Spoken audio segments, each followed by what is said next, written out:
Ready to bring your imagination to life?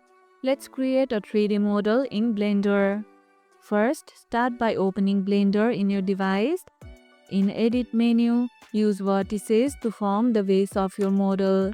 You can quickly create shapes by adding a cube, sphere, or cylinder from the Add menu. Use the Extrude tool to shape and extend the edges. To refine your model, keep adjusting individual vertices, edges, and faces. Keep the mirror modifier active for symmetry. It's a huge time saver. This allows you to model just half the shape and Blender automatically reflects it on the other side.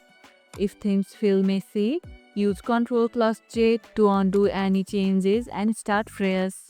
What's the first model you are creating? Drop your ideas in the comments below. And if this video helped, hit the like button, share it, subscribe and leave a comment. Thanks for watching and I'll see you in the next one.